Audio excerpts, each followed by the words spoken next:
Our next stop is in Benjamin, Texas. Population 258. Here, residents Wyman and Celinda Meinzer have turned this rustic building into their home.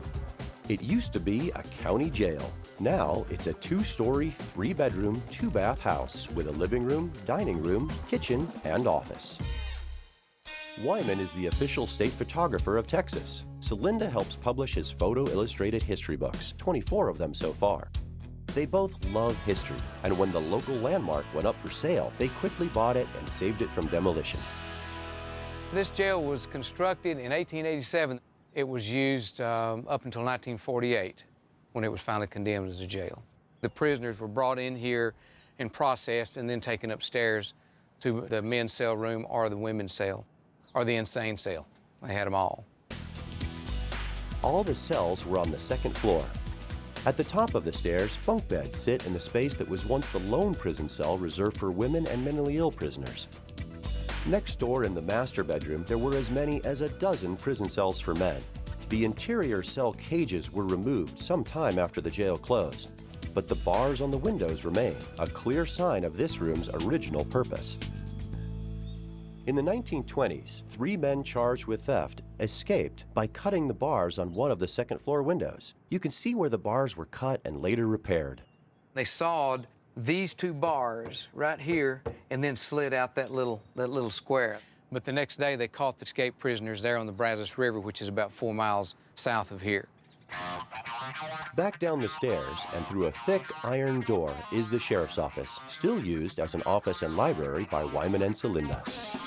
Right next to the office is the original kitchen, just updated with a new wood-burning stove, as well as a dining room and living room. This was where the sheriff's family lived when the building was still a jail. Wyman added the double doors that, today, serve as the front entrance. They lead to the original sheriff's quarters and then to a guest bedroom and bath that Wyman added in the 1980s. Everything else is the original jailhouse structure. The jail cost $6,000 to build in 1887, and then that's what I paid in 1981. For more than 2 years, Wyman worked to make the jail a home. Wyman wanted to open up the space for a more expansive living room and dining room, and the ceiling needed to be replaced. So he tore down the walls and used old wood reclaimed from a barn for posts, beams, and planks. The heavy posts support the renovated ceiling and second floor. I carried these posts out on my shoulders for like a half a mile to my pickup and then brought them in here to fit this particular location. Another wall in the kitchen was removed to make room for a new modern stove. The original wall was made completely out of rock. I had to chip it out with a pick. You wouldn't think that a lot of rock is from here to here, but it was over a pickup load of rock. How many wagon loads of stone pulled by mules did it take to build a structure this huge?